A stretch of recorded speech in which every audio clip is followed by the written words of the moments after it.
عدلیہ اداروں کے ماتحت نہیں ہے، وہ ماتحت لانے کی کوشش نہ بھی کریں، جب جب کوشش ہوئی خوفناک نتائج آ جائے. یعنی انہوں نے کہا عدلیہ اداروں کے ماتحت نہیں ہے، ہمیں ماتحت لانے کی کوشش نہ کی جائے، جب جب ہوا ہے تب تک خوفناک نتائج آئے.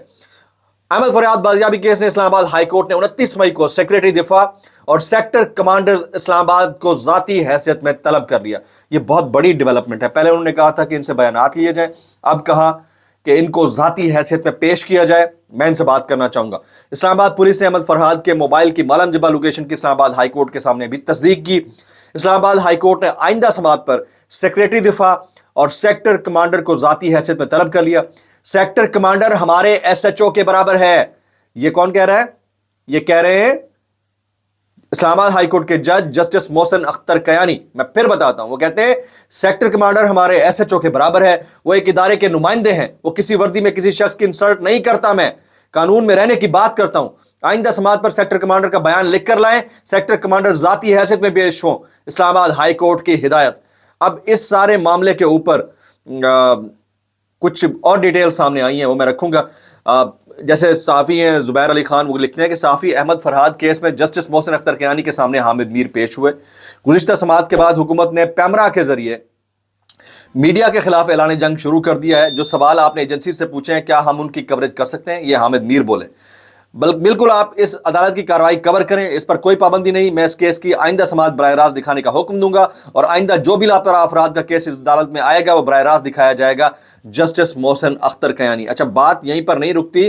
حامد میر صاحب نے خود بھی اس کے اوپر ٹویٹ کیا ہوا ہے. وہ کہتے ہیں آج لاپتہ شاعر احمد فرحاد کو پیش کر دیا جاتا تو آج ہی معاملہ ختم ہو جاتا، لیکن 4 دن قبل اٹارنی جنرل کی یقین دہانی کے باوجود احمد فرحاد کو آج پیش نہ کر کے جسٹس محسن اختر کیانی کو یہ کہنے پر مجبور کر دیا کہ اب یہ احمد فرحاد کی بازیابی کا کیس نہیں ہے بلکہ پوری قوم کی بازیابی کا کیس بن گیا ہے. یعنی پوری قوم یرغمال ہے، اب اسے آزادی دلانی ہے.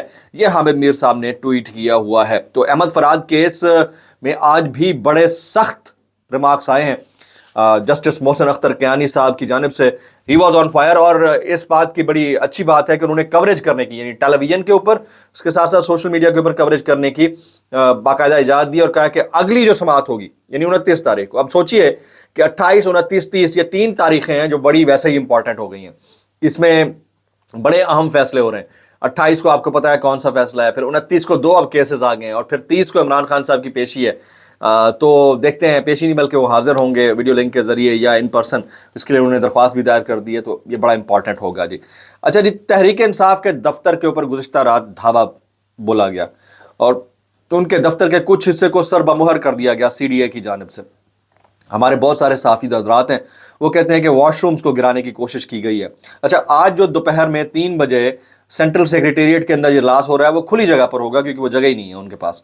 تو یہ عمران خان صاحب کی دی ہوئی ایک نشانی تھی، جس کے اوپر بڑی سینٹیمنٹل ہے پی ٹی آئی، اور پی ٹی آئی نے اس کے اوپر بڑا شدید رد عمل بھی گزشتہ رات دیا ہے.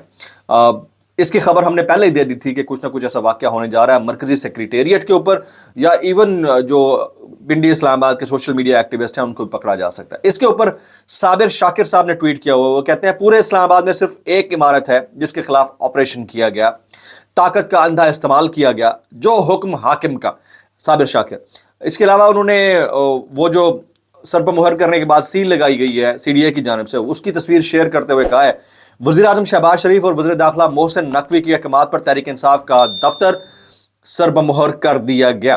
اچھا، معاملہ صرف یہیں تک نہیں رکتا ہے، اس کے اوپر اور بھی بہت سارے لوگ ہیں جو بہت کچھ بول رہے ہیں. میں ان کی ڈیٹیل میں بعد میں جاؤں گا، لیکن ایک گڈ نیوز جو ہے آنے والے دنوں میں آپ کو ملنے جا رہی ہے. آپ کو پتہ ہے کہ 1 آنے والی ہے، تو 1 جون کو پیٹرولیم پرائسز مزید کم ہو رہی ہیں. یہ گڈ نیوز میں آپ کو دے رہا ہوں. پیٹرولیم پرائسز 3 سے 10 روپے کے درمیان منیمم کم ہو سکتی ہیں، اس سے زیادہ بھی ہو سکتی ہیں، لیکن ابھی تک کی جو اپڈیٹ ہے وہ یہی ہے کہ پیٹرولیم پرائسز کم ہوں گی. اب کچھ وائرل بیانات ہم شامل کر لیتے ہیں. صدیق جان نے ایک ٹویٹ کر رکھا ہے، وہ کہتے ہیں نون لیگ کی اس سے بڑی شکست نہیں کہ ان کی حکومت نے کروڑوں روپے کی فیس جو وکلا انگیج کیے ہیں وہ تسلیم کر رہے ہیں کہ عمران خان اور شاہ محمود قریشی کا ٹرائل شفاف نہیں ہوا. اور آپ کو پتہ ہے کہ سائفر کیس کے اندر خود پروسیکیوٹر نے، خود وکیلوں نے اس بات کا ایڈمیٹنس کیا ہے کہ ٹرائل شفاف نہیں ہوا. تو اس کے اوپر میں آپ مزید کیا کہہ سکتا ہوں. اچھا، ڈسکلیمر دے دیتا ہوں، اگر میری کوئی بات بری لگے وائرل بیانات اور کیسے کر لیتے ہو یاد پر، تو بہت معذرت. زیادہ بری لگے تو انتہائی معذرت، زیادہ بری لگے اور اس سے زیادہ بری لگے تو سانو کی۔